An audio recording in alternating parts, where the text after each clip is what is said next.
Order. Personal statement, Robin Cook. Mr. Speaker, this is the first time for 20 years I have addressed the House from the back benches. I must confess I had forgotten how much better the view is from up here.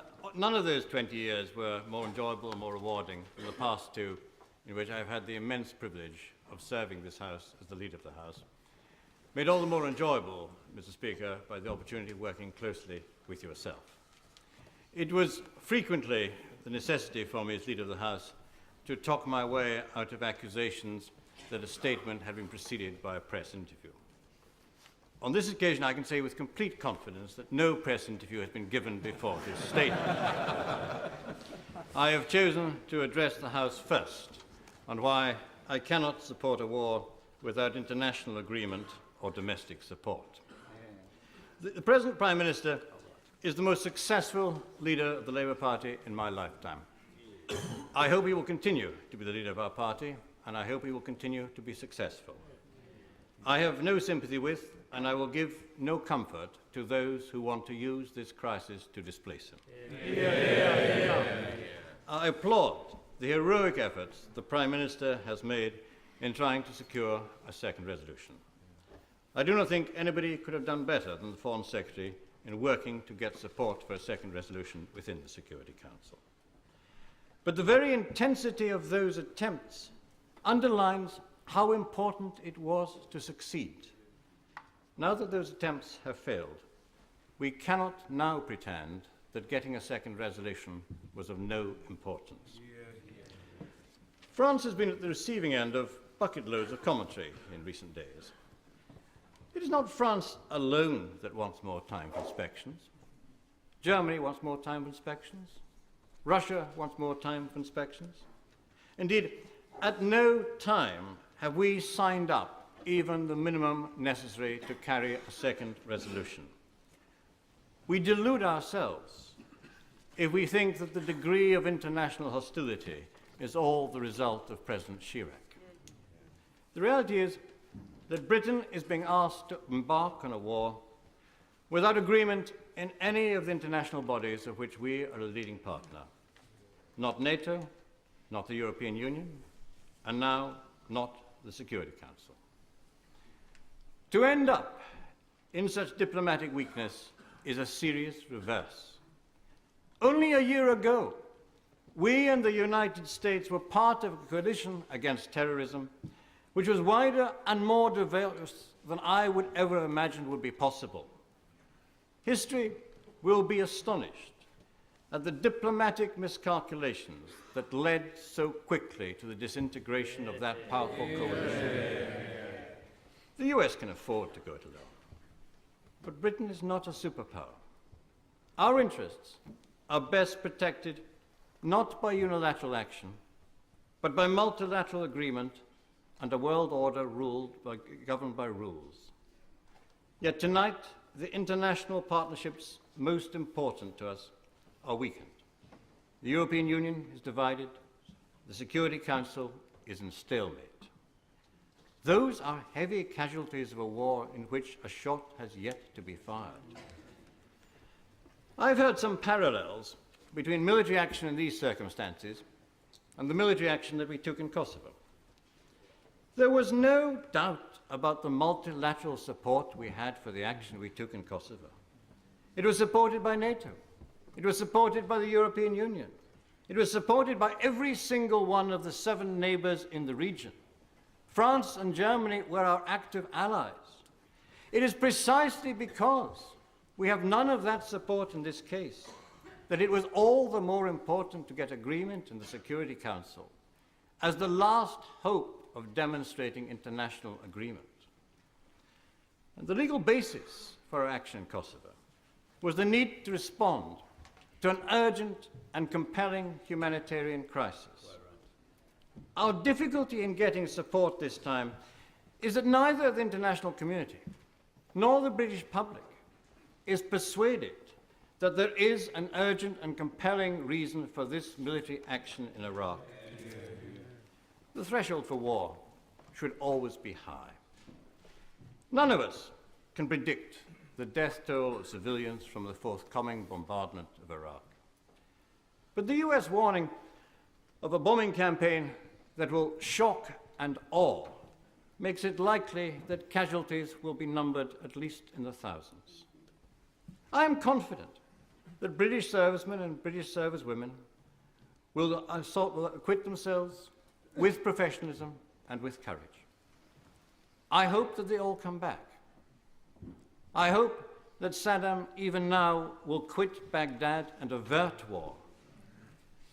But you know, it is false to argue that only those who support war support our troops. It is entirely legitimate to support our troops while seeking an alternative to the conflict that will put those troops at risk. Nor is it fair to accuse those of us who want longer inspections for not having an alternative strategy. For 4 years as Foreign Secretary, I was partly responsible for the Western strategy of containment. Over the past decade, that strategy destroyed more weapons than in the Gulf War, dismantled Iraq's nuclear weapons program, halted Saddam's medium and long-range missiles programs. Iraq's military strength is now less than half its size at the time of the last Gulf War. Ironically, it is only because Iraq's military forces are so weak that we can even contemplate its invasion. Some advocates of conflict claim his forces are now so weak, so demoralized, so badly equipped that the war will be over in a few days. Mr. Speaker, we cannot base our military strategy on the assumption that Saddam is weak and at the same time justify preemptive action on the claim that he is a threat. Iraq probably has no weapons of mass destruction in the commonly understood sense of the term, namely a credible device capable of being delivered against a strategic city target. It probably does still have biological toxins and battlefield chemical munitions, but it's had them since the 1980s, when US companies sold Saddam anthrax agents and the then British government approved chemical and munitions factories. Why is it now so urgent that we should take military action to disarm a military capacity that has been there for 20 years and which we helped to create? Why is it necessary to resort to war this week while Saddam's ambition to complete his weapons program is blocked by the presence of UN inspectors? Only a couple of weeks ago, Hans Blix told the Security Council that the key remaining disarmament tasks could be completed within months. I've heard it said that Iraq has not had months, but 12 years in which to complete disarmament, and our patience is exhausted. Yet it is over 30 years since Resolution 242 called on Israel to withdraw from the occupied territories. We do not express the same impatience with the persistent refusal of Israel to comply. I welcome the strong personal commitment the Prime Minister has given to Middle East peace. But Britain's positive role in the Middle East does not redress the strong sense of injustice throughout the Muslim world at what they see as one rule for the allies of the US and another rule for the rest. Nor is our credibility helped by the appearance that our partners in Washington are less interested in disarmament than they are in regime change in Iraq. And that explains why any evidence that inspections may be showing progress is greeted in Washington not with satisfaction, but with consternation, because it reduces the case for war. What has come to trouble me most over past weeks is the suspicion that if the hanging chads in Florida had gone the other way and Al Gore had been elected, we would not now be about to commit British troops. Mr. Speaker, the longer I have served in this place, the greater the respect I have for the good sense and the collective wisdom of the British people. On Iraq, I believe the prevailing mood of the British people is sound. They do not doubt that Saddam is a brutal dictator, but they are not persuaded he is a clear and present danger to Britain. They want the inspections to be given a chance, and they suspect that they're being pushed too quickly into conflict by a US administration with an agenda of its own.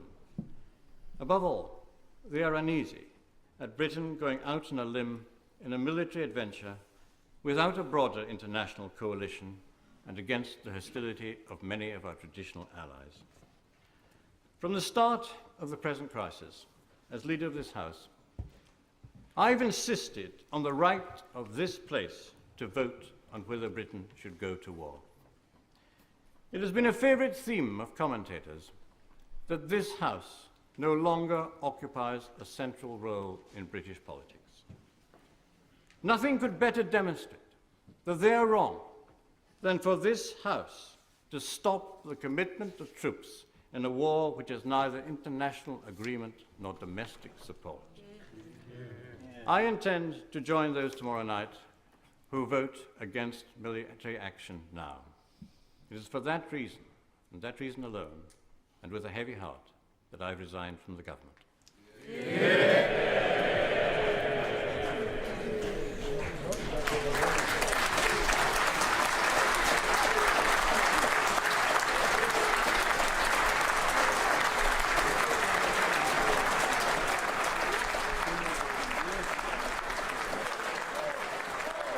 Order. Order.